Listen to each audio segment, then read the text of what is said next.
Hi everyone, this is Mrs. Metcalf, and today I'm going to be showing you how to stuff your stuffed animal. Everything you need should be in the kit that you received here at the library, so let's get started. Inside your kit, you should have your stuffed animal, some stuffing, a star heart, and a birth certificate. So we'll get to the heart and the birth certificate in a couple minutes. And right now we're going to start stuffing the stuffed animal. So some of your stuffed animals might look like this in the back, or it may look like this with this white part exposed. So if your stuffed animal does not have the white part exposed, you're just going to reach your hand in there and pull it out. There is some stuffing in there already, so be careful you don't take any of that out. And it should look like this. It's a little white pouch with a zipper at the top and a string right here. So what I'd like to do too is just rip up. You're going to get a chunk of stuffing. You might just want to rip that up before you start stuffing, so you can do it a little bit at a time.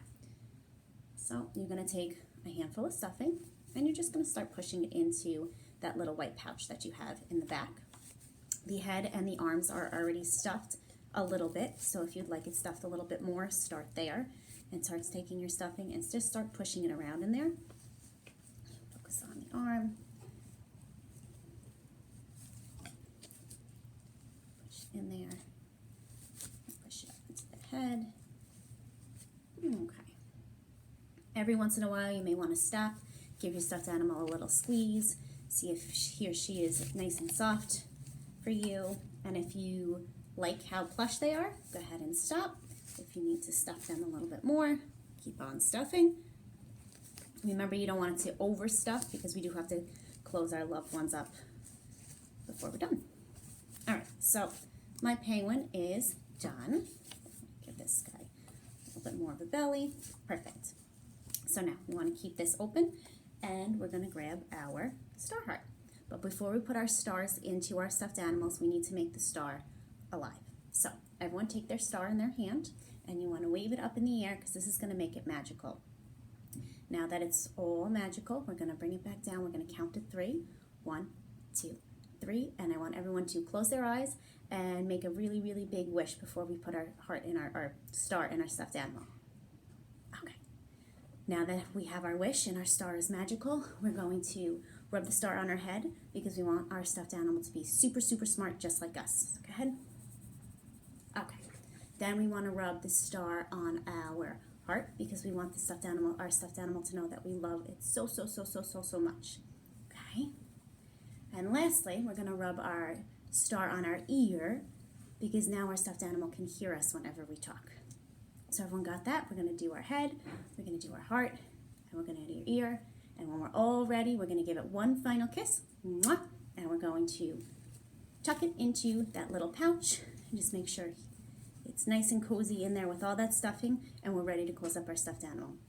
So like I said, on the side of it, there's a zipper. Some have a string, some don't. That's okay. You're just going to, if you have the string, pull the zipper closed. If not, you're just going to pull the zipper closed with your fingers. Make sure it's nice and tight.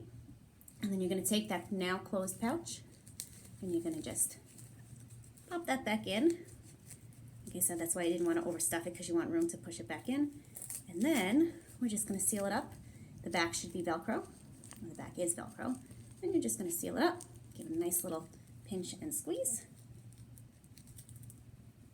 Okay. And your stuffed animal is all ready. Now, when you are done with stuffing your stuffed animal, you and adults can fill it out the birth certificate.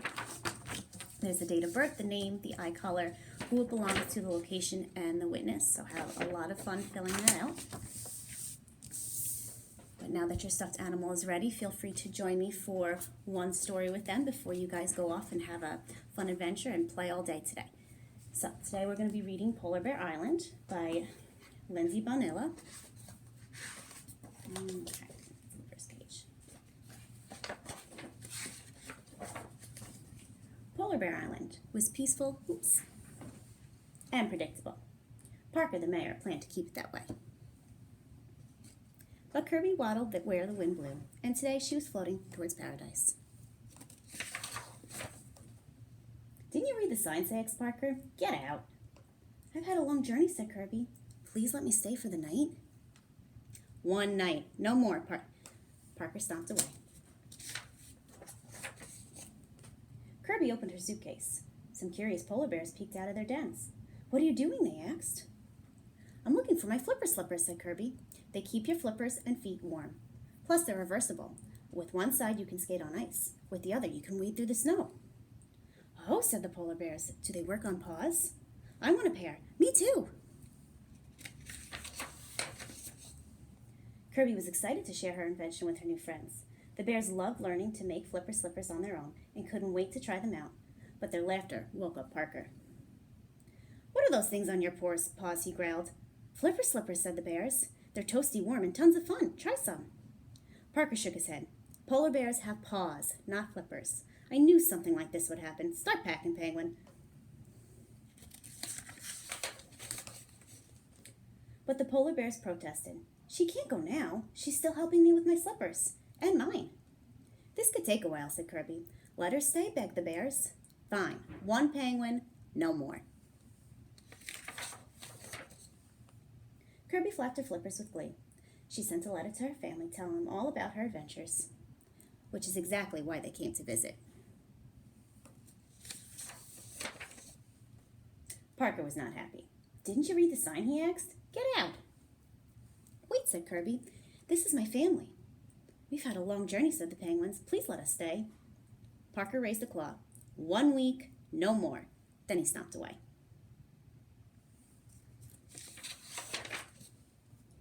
Kirby's family opened their suitcases. Her friends peeked out of their dens. "What are they doing?" they asked. "I'm making my sled bed," said Kirby's brother. "I'm whipping up a batch of snow cones for snack time," said Kirby's sister.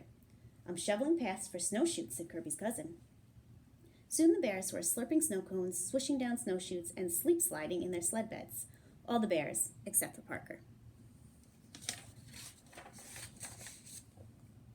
"You penguins are taking over the island," he shouted. "Pack your bags, hop on your ice floe, and—" Whoa! Parker slipped on some sleet and crashed into the ice.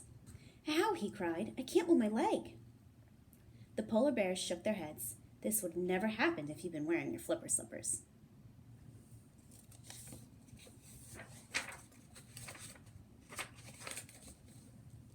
Kirby and her friends leaped into action. They rolled Parker onto a sled bed and shoveled a snowshoe to his den. They pushed his paws into flipper slippers and stuffed him with sugary snow cones. "Wow," thought Parker, "this sled bed's so snuggly. My paws are so toasty.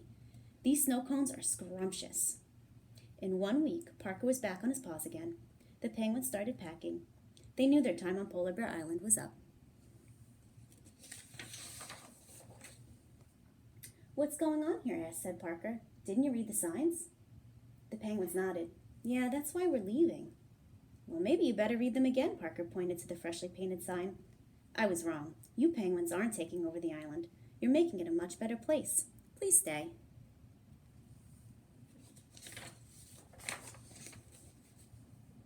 So they did. Penguins on Polar Bear Island became a wonderful place to live for everyone.